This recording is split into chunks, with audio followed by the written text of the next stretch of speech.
Sisters, we'll go ahead and get started this morning with a word of prayer. Our Father and our God, we are grateful for this day which you've given us to come publicly together as your people to give you worship, praise, and thanks, and to learn more about you and your glorious nature and your mighty deeds and your word. We thank you and praise you for the great salvation with which you've saved us, for drawing us to yourself, for opening our blind eyes, for giving life to our dead hearts, and for informing our ignorant minds. We thank you for the salvation that you have planned all by yourself and accomplished all by yourself for your own glory. We pray that this day as we sit under your word and sing praises to your name, that we will be conformed to the image of Christ, that our understanding would grow of him, that our love for him would grow also, that we would be refreshed in our souls by your gospel. We thank you and praise you for revealing yourself to us, and pray that you would do so again this day. Amen.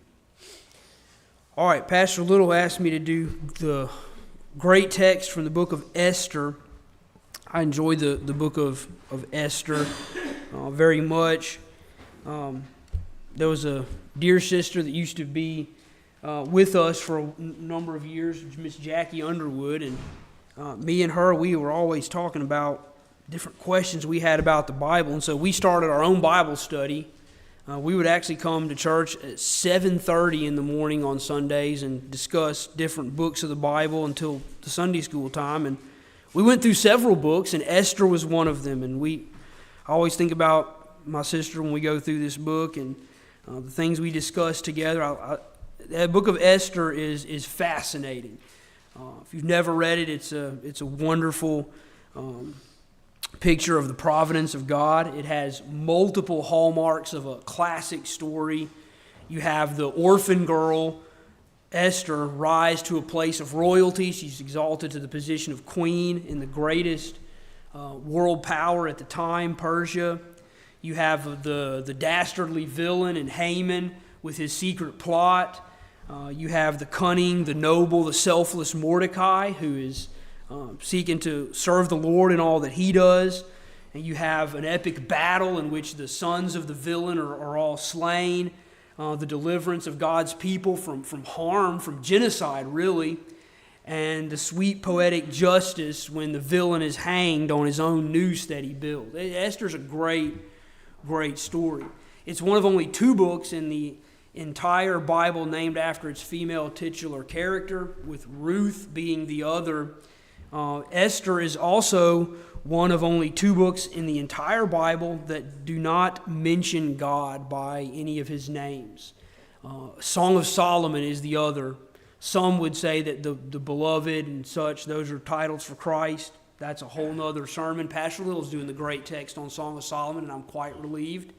But that's another subject. But Esther, no mention of God, but I would say that in all the books of the Bible, it's one of those that stands up there. It's seeing the hand of God at work. You know, life of Joseph and other things. Certainly, we think of the providence of God. But Esther is at the forefront of the theology of the book. God working in history and through his people to accomplish his ends. And even when God is not speaking directly to his people, as we don't have any reference or instance of that in Esther, we see that he's ever working behind the scenes to orchestrate all things, even little details, even the plans of his enemies, to preserve his people and accomplish his holy will. Esther takes place roughly 500 years before the incarnation of Jesus Christ, when Persia was the dominant world power, as we mentioned. The Persian king Cyrus had defeated the Babylonians and allowed the Jews to return to their land. And so the drama in Esther unfolds about 50 years after the first wave of Jews returned to the promised land under Zerubbabel. And the drama of Esther happens about 15 years before the second wave returns to the promised land under Ezra. So there's a time where the Jerusalem and the temple and the holy city is being rebuilt, and yet there are still some Jews in Persia at this time. that remain from the Babylonian captivity. So a quick overview of the narrative to kind of set our great text in its context. On the throne is King Ahasuerus.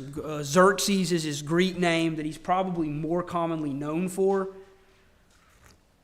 At the time of the drama of Esther unfolds, he's been on the throne for 3 years. We learned that in the opening verses of chapter 1. He's been on the throne for 3 years, beginning in 486 BC. And King Ahasuerus has thrown a feast for his officials and his servants. And while he's under the influence of alcohol, he does what all of us do and generally make poor decisions. He commands for his queen Vashti to make a public appearance. He asks Vashti to come out before the folks he's feasting with. And the queen refused. For whatever reason, she did not feel it was proper, whether it was because he was in an inebriated state, he wanted to make an obscene show of her, we're not told.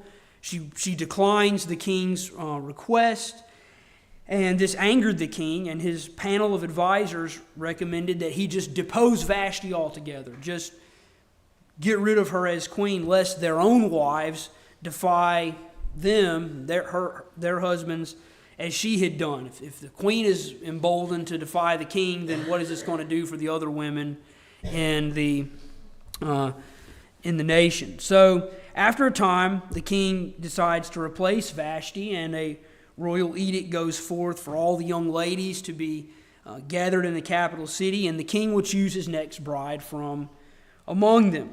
And among them was a young lady named Hadassah, who was an orphan girl raised by her cousin, a godly man named Mordecai. Mordecai, we read in Esther 2 verse 7, he was bringing up Hadassah, that is Esther, the daughter of his uncle. So this was a cousin that he had, for she had neither father nor mother. So Mordecai and Hadassah, Esther being her Persian name, were Jews, and more importantly, they were both born again. They were both among the Lord's elect. We're going to see they have faith in the Lord, and Mordecai has strong faith upon which he acts. They were not just outwardly children of God, that is, children of Abraham according to the flesh, but they were inwardly as well, having faith in God as Abraham did. The young Esther, we read, was beautiful and was chosen by King Ahasuerus to be his replacement queen. The king did not make so wise a choice when he promoted Haman the Agagite to be over all the officials. We read in chapter 3, verse 1. Whereas Mordecai, Esther's cousin, looked out for the king's interests, we read of even one time a plot to overthrow the king that Mordecai became aware of and went and told the king about it, and it was able to be dealt with before the damage was done to or harm was done to the king. We don't read of Haman doing any such thing, yet Haman is promoted. And so the king, upon his promotion of Haman, he had commanded all of his servants who were at the gate, which in Old Testament times was where much of the business of the city was conducted, that all the servants gathered there should bow down in the presence of this Haman. Mordecai refused to obey, however. Like Vashti, he said, I'm not doing this. And Mordecai refused for good reason. What is Mordecai's reason? Well, if we go to chapter 3, verse 1, we read, After these things, King Ahasuerus promoted Haman the Agagite, the son of Hammedatha, and advanced him and set his throne above all the officials who were with him. And all the king's servants who were at the king's gate bowed down and paid homage to Haman, for the king had so commanded concerning him. But Mordecai did not bow down or pay homage. Then the king's servants who were at the gate said to Mordecai, Why do you transgress the king's command? And when they spoke to him day after day, he would not listen to them. They told Haman in order to see whether Mordecai's words would stand, for he had told them that he was a Jew. So there's something about Mordecai's Jewishness that causes him or inclines him to not bow down before Haman. And this is well grounded in history why Mordecai would not follow such an edict of the king. When the children of Israel were journeying from Egypt to the promised land, the Amalekites attacked Israel at Rephidim. We read of that in Exodus 17, verse 8. Joshua led the Israelites in battle against the Amalekites, and Israel prevailed while Aaron and Hur, remember, get on one on either side of Moses and hold his hands up. That's that battle. And Moses sits on the hill and they hold his hands up because his arms get tired, and as long as his hands are up, the Israelites prevail. But because of the Amalekites' hostility toward Israel when they were sojourning, God swore to utterly blot out the memory of Amalek from under heaven. And that's in Exodus 17, verse 14. Fast forwarding a little bit in redemptive history, when Saul was king in Israel, the Lord told Saul to go and make an end of the Amalekites. In 1 Samuel 15, 23, keeping his word that he gave to Moses back in Exodus 17. However, Saul spared the Amalekite king Agag, and it would be the prophet Samuel who would obey the Lord's command and, in terms of the Bible, hack Agag to pieces. Haman himself was descended from this pagan king. He is an Agagite, while Mordecai himself was from the same family as Saul. If we look at verse 5 of chapter 2, now there was a Jew in Susa, the citadel, whose name was Mordecai, the son of Jair, the son of Shimei, son of Kish, a Benjaminite. Kish was Saul's father.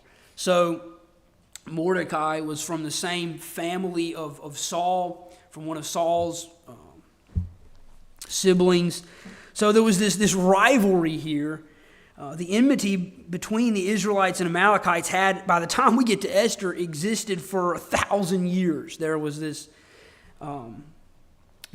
enmity between them. And Mordecai knew what the Lord had said concerning the Amalekites, and he was not about to give honor to that which the Lord had cursed. In that, Mordecai is a better man than Saul. Saul spared Agag. Mordecai said, I'm not even bowing down to one of his descendants.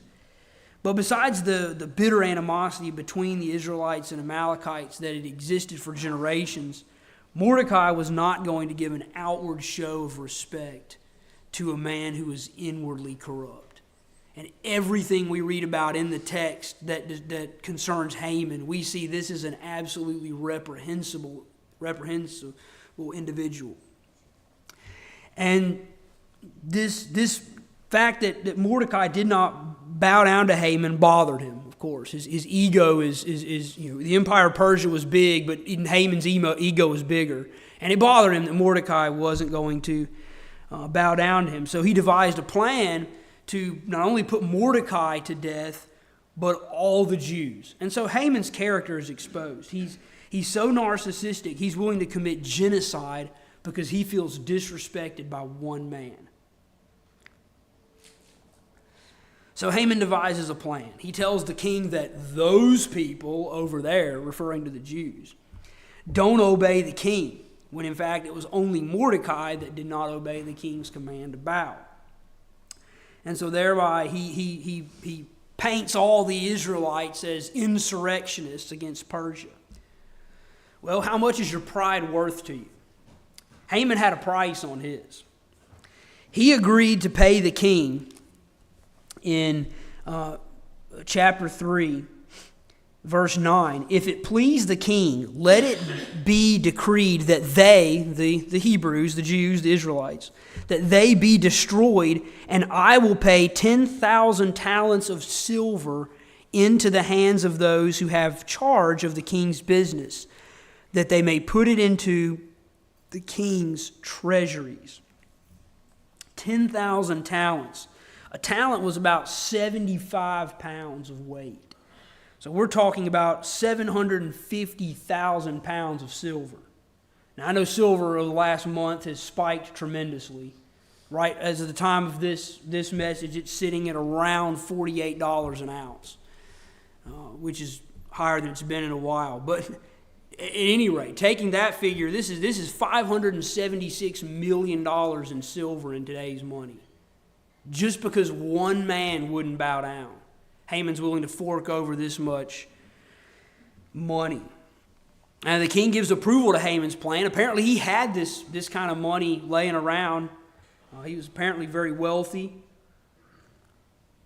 And so couriers are sent throughout the kingdom of Persia, letting all the Jews know that in 11 months, it would take some time to get the message out through Persia. So in 11 months, by royal decree, they will all be exterminated. All the Jews, just for being Jews, will be exterminated. And chapter 3 closes with these words, "And the king and Haman sat down to drink, but the city of Susa was thrown into confusion." That's verse 15. So you have the politicians playing chess with their enemies, while folks who just want to live in peace are getting ready to be discarded like garbage. And we find that it's exactly the same in politics today. You have the political leaders playing chess with each other and throwing away people's lives because they don't care about them. They only care about money, power, their own fame, their own ego. And so in chapter 4, we're getting closer to our great text, I promise. Context is important, and that's why we're spending time on it. In chapter 4, we find Mordecai wearing sackcloth and ashes, and he's crying out in the midst of the city. In verse 1 of chapter 4, beginning there, we read, "When Mordecai learned all that had been done, Mordecai tore his clothes and put on sackcloth and ashes, and he went up to the entrance of the king's gate, for no one was allowed to enter the king's gate clothed in sackcloth. And in every province, wherever the king's command and his decree reached, there was great mourning among the Jews, with fasting and weeping and lamenting, and many of them lay in sackcloth and ashes, wondering why they're about to be put to death." They've been citizens of the Persian nation ever since they were carried away from Babylon. They've been under the judgment of God, being in a foreign land, but wondering now why all of a sudden this decree has come to them. Verse 4, "When Esther's young women and her eunuchs came and told her, the queen was deeply distressed. She sent garments to clothe Mordecai so that he might take off his sackcloth, but he would not accept them. Then Esther called for Hathach, one of the king's eunuchs who had been appointed to attend her, and ordered him to go to Mordecai to learn what this was and why it was. Why this great show of despair. Verse 6, Hathach went out to Mordecai in the open square of the city in front of the king's gate, and Mordecai told him all that had happened to him, and the exact sum of money that Haman had promised to pay into the king's treasuries for the destruction of the Jews. Mordecai also gave him a copy of the written decree issued in Susa for their destruction, that he might show it to Esther and explain it to her and command her to go to the king to beg his favor and plead with him on behalf of her people. And Hathach went and told Esther what Mordecai had said. Then Esther spoke to Hathach and commanded him to go to Mordecai and say, "All the king's servants and the people of the king's provinces know that if any man or woman goes to the king inside the inner court without being called, there is but one law, to be put to death, except the one to whom the king holds out the golden scepter so that he may live. But as for me, I have not been called to come into the king these 30 days. And so we see in chapter 4 that Mordecai is outside of the gate wearing sackcloth, seeking an audience with Esther, who's insulated in the palace. And isn't it interesting, we see a different side of Mordecai here.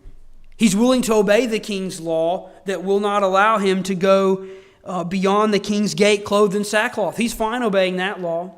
And isn't it interesting that we note that for Mordecai, it was less humbling for Mordecai to be seen in the midst of the city weeping in sackcloth and ashes than it was for him to be seen bowing before one Amalekite.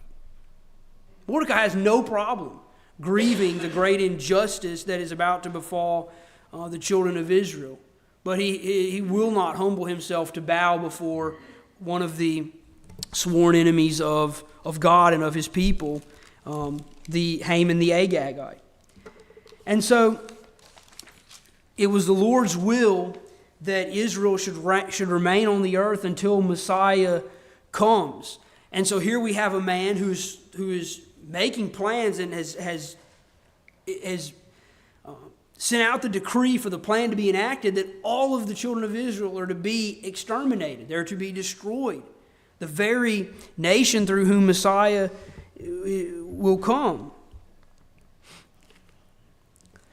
And so this was not a punishment that the Lord had promised Israel as the captivity was. That was expected. Jeremiah had told them that was coming, and it came. This edict of Haman that all the Jews should be destroyed, this is not in fulfillment of any prophecy. This is not any divine punishment being meted out by God. This is one man's ego being so big he can't stand to even one Jew to not give him glory. And so what the Lord had promised concerning Israel is that a Messiah would come to them. And his Messiah has not come yet. And so Mordecai is sad at the prospect of this news. But he knows that the Lord will deliver Israel. He must, because his promise concerning Messiah had not yet come to pass. So Mordecai is a man of faith. And he has his plan to counteract Haman's corrupt edict. And so Esther, as we read, hears about the Jews weeping and wailing. She tries to send Mordecai some new clothes so that he can come into the palace and tell her what's going on. But Mordecai refuses to remove his sackcloth. And you can say what you want about Mordecai. This is a man of principle. This is a man of principle. He refuses to bow. He refuses to change his clothes. He knows what he believes, and he stands on it. Such men are getting increasingly rare. He instead communicates with Esther through Hathach, one of the king's eunuchs, and Mordecai tells Esther about the royal edict. And it's interesting that Esther is here in the palace as the queen. She doesn't even know about this. And so Mordecai gets a copy of this edict and has it sent through the eunuch to Esther so that she can read about it. Hey, this is official business. Technically, your husband put this into law. And Esther had been away from the general public for long enough. She was unaware of what was going on. And it's almost like the communication happening between Mordecai to Hathach, and then Hathach takes it to Esther, and then Esther takes it to Hathach to Mordecai. That there's this distance, that Esther's kind of removed and unaware of what is going on. And Mordecai tells Esther about the problem, about this edict, and he implores Esther to do something about it, to plead with the king that it was not in his best interest to slaughter the Israelites. And it's certainly contrary to the will of God, not just because Messiah hasn't come yet, but because these people hadn't done anything worthy of death. They've committed no capital crime. There's no grounds to put them to death except that Haman is so egotistic that he wants all the Jews slaughtered, not Mordecai. Not just Mordecai would be enough for him. Well, Esther responds to Mordecai, reminding him of another royal command, and that's this: no one can come into the king's presence without being called, is what she tells him in verse 11. No one can come into his presence. I've not been called these 30 days. So not only can no one be called into his presence, but we have some problems from there. The punishment for that was death. That if someone was called, there's but one law, she says, to be put to death. Our only hope is that if someone comes before the king and he puts out the scepter of acceptance, then such a one may come.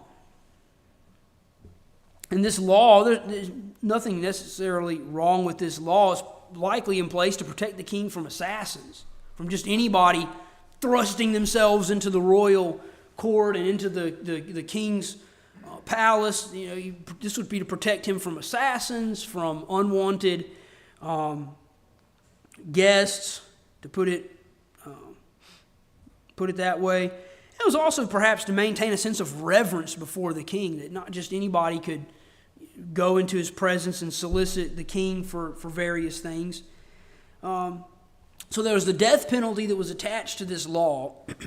And then there's that further aggravation that Esther's not been called into the presence of the king for a whole month, she says. In verse 11, 30 days. Perhaps the king's interest in Esther has waned. And he's with a concubine or someone else. And he hasn't had an audience with her in so long. And so for our great text, we're going to consider verses 13 and 14. But before we go any further, let's just note some contrasts that are here. Vashti was bidden by the king and would not go. Esther is not bidden, but she must go. This is kind of like a last chance, I don't like to use the word chance, but a last-ditch effort, we might say, by Mordecai to overthrow the plan of Haman. And another contrast, Mordecai would not bow before Haman. But now he tells Esther, you must go bow before the king. You must seek an audience with the king if God's people are to be saved. And another contrast, before Esther was queen, Mordecai had told her to conceal her national identity. Don't let them know you're a Jew.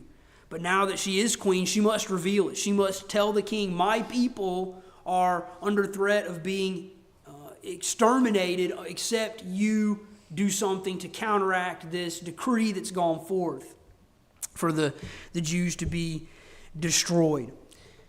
Well, Mordecai responds in verse 12. We read in verse 12, and they told Mordecai what Esther had said. Verse 13 is his reply. Then Mordecai told them to reply to Esther, do not think to yourself that in the king's palace you will escape more than all the other Jews. He's like, Esther, you think you've got a problem about having to go before the king? We have a problem. We're all about to die in a few months unless you do something.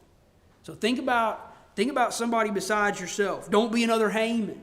Consider the rest of us, not the least of which is your cousin who has raised you. And so Mordecai calls Esther to face the gravity of the situation. He dispels any thoughts of immunity that Esther may have about this new edict. Just because she wears the crown, word could get out that she is a Jew herself. Just because she sits on the throne today doesn't mean it will always be the case.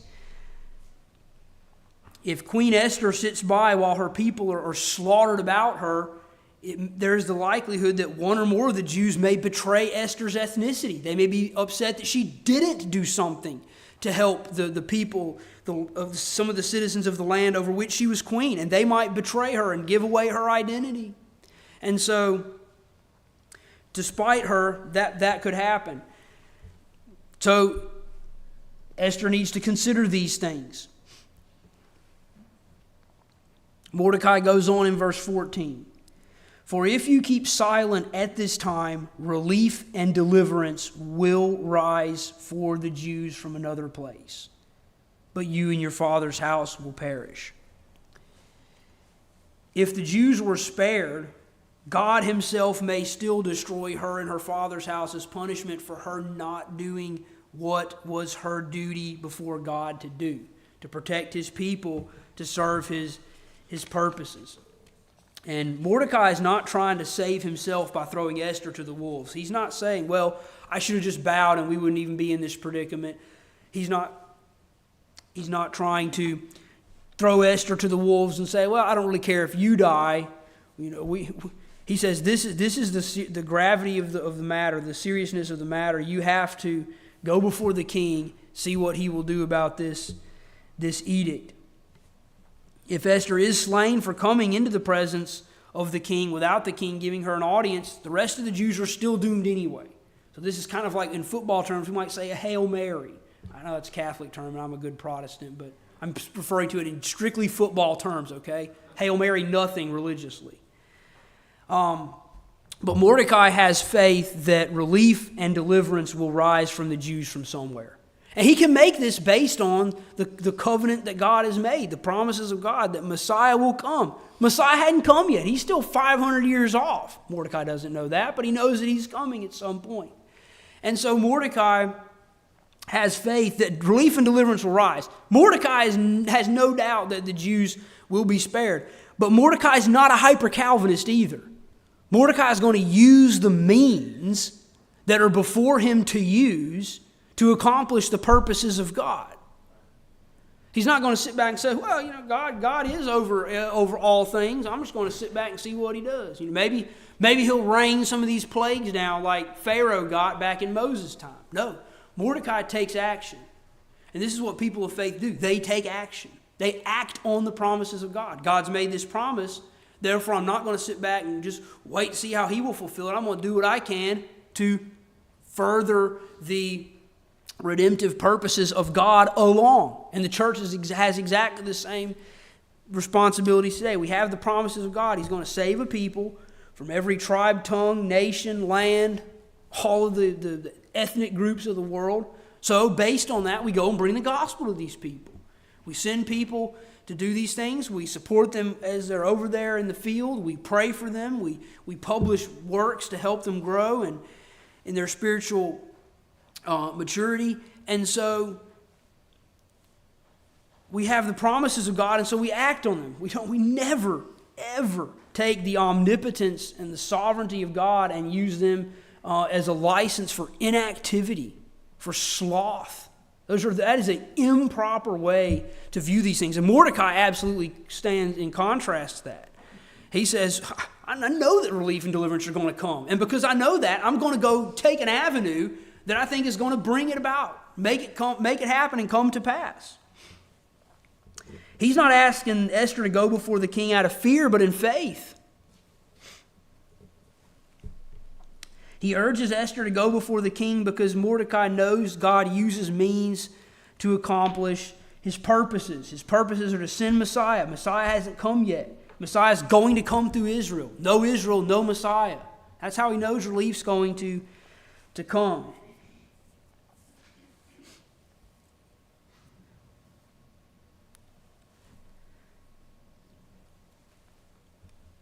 Mordecai, he's not sitting around going, well, I'm not going to do anything since God is in control. We can interrupt Haman's plan. I'm not going to risk my life, my cousin's life to try and serve the purposes of God. And then, so this is a wonderful practical lesson for us that our Christian duties are never nullified just because God is sovereign. We have a high view of the sovereignty of God in this church, and we should.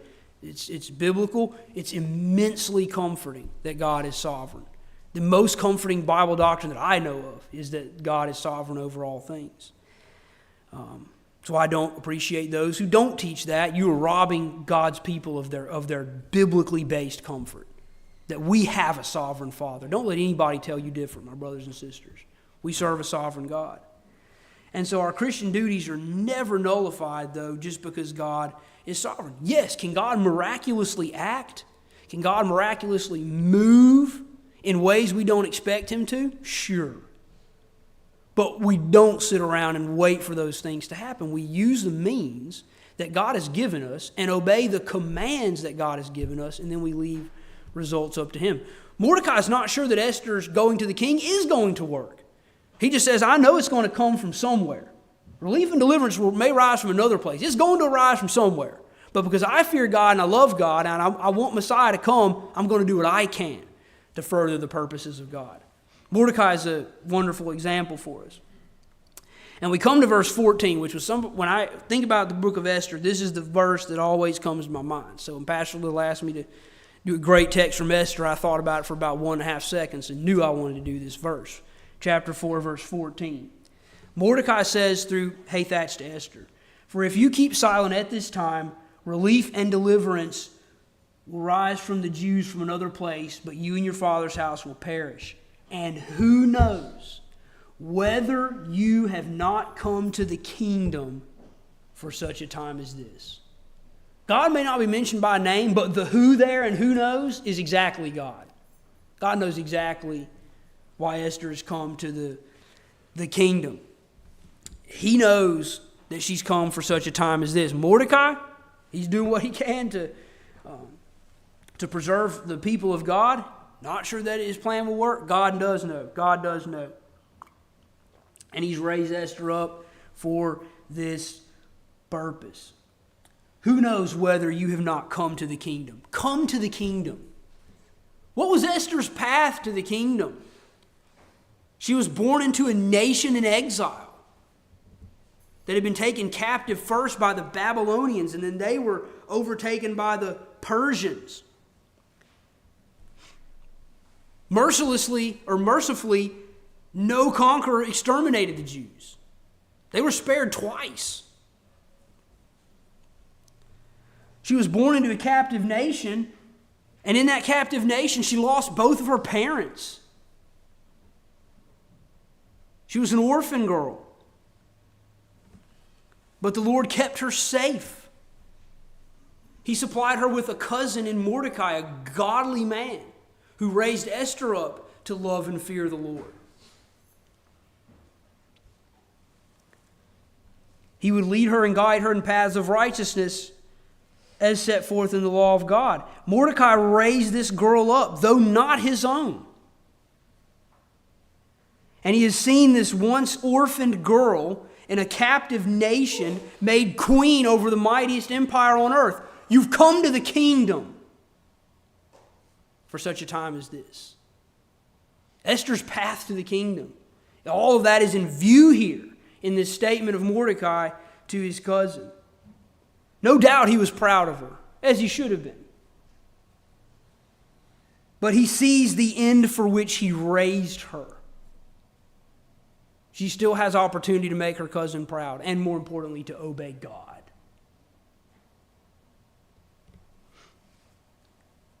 God who put her on the throne over Persia. Mordecai wants Esther to see, why else has she been so preserved in all these ways by the providence of God, if not to seek the preservation of his people? Your duty is before you, Esther. How better could she express her gratitude to God than by mediating for his people? The God who had protected her people, twice being conquered, protected her though being orphaned, and not only that, exalted her, queen over Persia.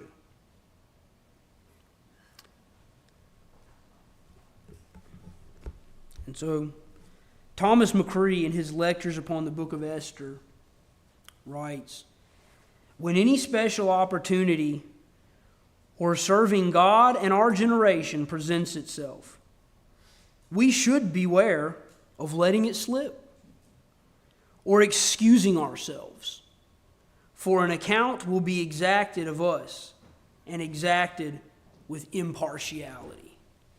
If you're given an opportunity to serve God, serve his people, the duty is before you, it's plain. He says, beware of letting it slip. Doesn't mean every opportunity to serve has to be seized upon. But this opportunity can come to no other, has come to no other but Esther. She should beware of letting it slip.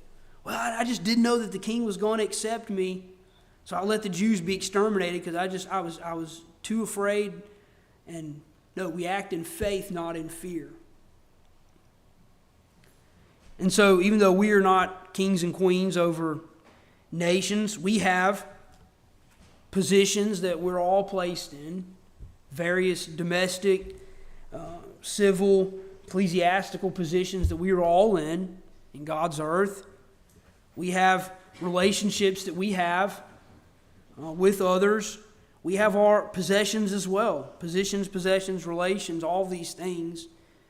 The sum total of each are to be utterly spent in service to God, because we have received all of them for such a time as this, to use for the time we're on this earth.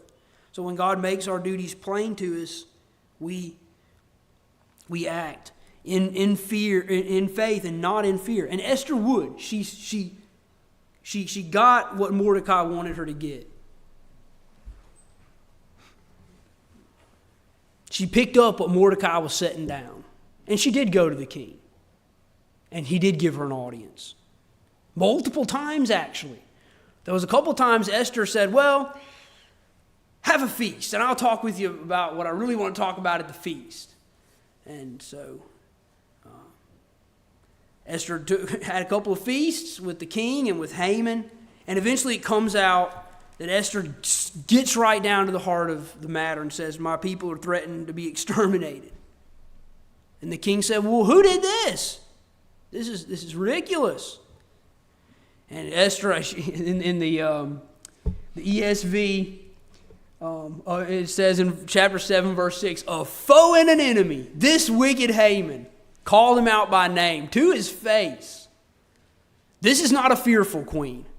This is a queen acting in faith, finally. Esther's faith had finally caught up to Mordecai's. And she called out Haman to his face. And then the verse concludes, Haman was terrified before the king and the queen because his plot had been exposed. That it was nothing more than an ego trip for Haman. There was no legal basis for his decree. There was no purpose or motive at all behind it, except that Haman's pride had been wounded.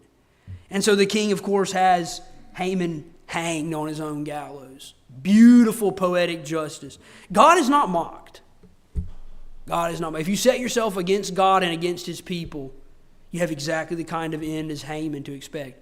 Not saying that you're going to be hanged literally on a gallows, but that the Lord will deal with all those who harass his bride, all those who distress his bride, the church, his queen. He will avenge himself on his enemies. Who knows whether you've come to the kingdom for such a time as this? Lord knows we have come to this nation at this time for such a time as this to use all that we have to fulfill and obey all of the duties that God sets before us to do. To make one grand sweeping application and summary at the same time. Let us pray. Our Father and our God, we are grateful for your preservation of your people through whom Messiah came. We are grateful that you orchestrate all the events from the mightiest nations on earth down to the very small events such as not bowing before someone. And in all these things, you exercise complete, absolute, sovereign control. And we pray that you would keep us, Lord, from using that wonderful attribute of yours as a license for us to disobey. Lord, keep us from such presumption.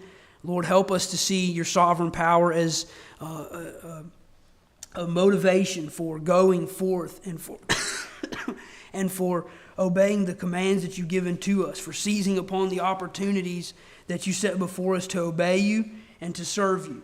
Pray that you'd give us all grace in such times to obey you, to not act out of faith or act out of fear, but to act in faith instead. We thank you and praise you for your goodness, for your kindness towards us, and for your long suffering with us. We pray that you continue to bless us this day and to teach us from your word. We ask all these things in your name. Amen.